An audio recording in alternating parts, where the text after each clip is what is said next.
I go to work every single Tuesday, and I take the exact same way home every time. However, last Tuesday, I tried spicing it up a little bit, and I took a different way home.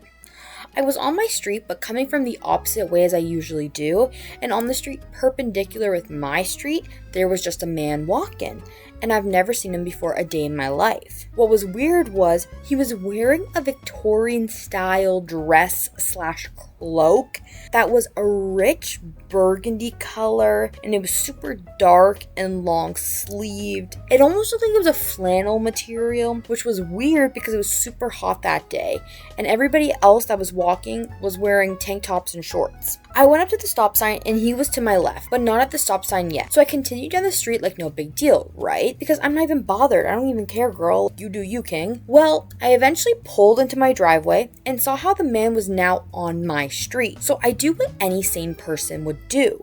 I sprinted into the house for dear life. I was not taking any chances with this stranger. I saw him approaching. Anyways, my heart was beating, my body sweaty, my thighs rubbing together, and my fat ass is sprinting to my house. And I eventually go to the living room, and I see how the guys now walk completely past my house. So I'm in the clear now. He can't see me unless his entire body turns around. So his entire body turned around.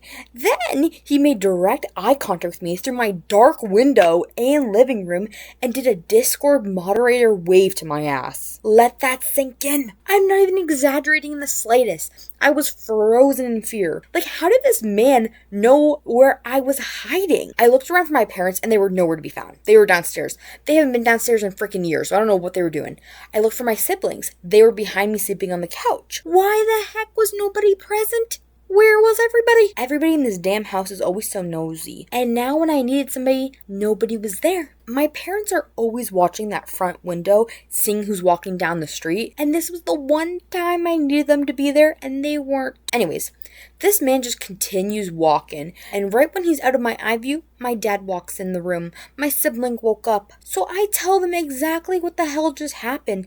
And they were not fucking with my story in the slightest. Maybe because I just told them that exact story the way I just told you, but I added a little pizzazz at the end. Pretty much, in order to not freak myself out or ever make myself sad, I kind of will make up these scenarios in my head so I don't start to spiral. So, with full confidence, I said with my full chest to my dad and parents, maybe, just maybe, this guy in the cloak is actually my guardian protector from the magic realm, and he's just making sure that I'm okay, and that I'm completely unaware that there is a magic realm, but I'm totally aware that there's a magic realm, and I am the chosen one, and I'm just waiting for when the realm needs me most to start my training at the academy.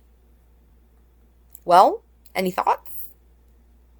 Okay, so this is kind of similar to when I told my family this explanation in real life because there was a lot of silence. Then followed up with my dad yelling at me that I freak out over spiders but not potential psychopaths that follow me home, know what house I'm in, where I'm in at that exact moment, even though in my defense I was behind him, and turns his entire body around to Discord moderator Glover wave at me. So I walked to my room like a sad puppy that nobody was vibing with my theory of me being the chosen one and went to bed. The next day, I was thinking about the man in the cloak during class and was freaked out again that maybe he would appear in front of me. Did I mention he had Miley Cyrus blue eyes? Like, this white man had the bluest eyes I've ever seen in my entire life. Anyways, after class, I walked to the library and it was unusually empty. I thought to myself, score! An empty library so I can get any seat I want. So I hopped in the elevator and I went to the top floor and it was completely empty. I decided to sit in the very corner right next to the window because it's the best spot on the floor and it's usually always taken. So I was setting my little station up. I pulled out my laptop, notebook, pencil case, and my headphones. Except I forgot my headphones. So I had to bear moose raw dog knuckle grip the silence in this damn elevator, but at least nobody was there. Right? Whatever, I'm doing my work, grinding away, trying to be a good student, you should too. And I started hearing some shuffles around. I heard a book drop at one point, then I heard footsteps. But remember, well, you wouldn't remember because I was there, not you. But let me tell you, I never heard the elevator open, and there's only one way up. I mean, even the stairs, but I didn't hear the door open either. So immediately I'm like, okay, breathe. There is an evil dictator trying to steal all the magic for himself. I need to learn how to do push-ups and I'll be okay. I can carry the realm on my shoulders and come back with no scratches. This is gonna be chill. This is gonna be a piece of the cake. So I pretend that I know that they're there. Kind of like when you go to your basement when it's late and you walk slowly up the stairs instead of running, so the demon hiding in the dark knows not to mess with you kind of vibe. So I'm just doing my work still, hearing some noises, and I eventually pack up my things because I'm ready to go home. I make my way to the elevator and still, nobody's on this floor, and while walking, I stopped hearing the noises. So I hop in the elevator, and again, I start making up the scenarios in my head, and I think to myself, imagine, it would be so weird if somebody nonchalantly stopped the elevator right before it closes, and then double imagine it's the Man in the Cloak. Are we following? Well, the elevator was about 1 foot away from closing. I stopped thinking of that scenario and start fantasizing about my Subway sandwich that I have in the fridge waiting for me when an old decrepit hand shoots into the damn elevator to stop it before going down. Now triple imagine my face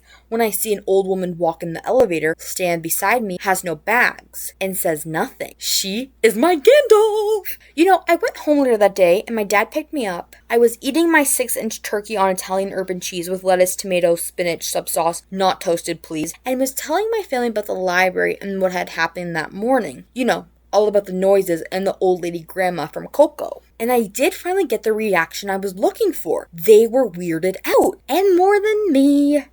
And similarly, my father yelled at me again, but he considers that his normal tone. It's fine, I'm not worried, you are. I lied to them, and I just lied to you.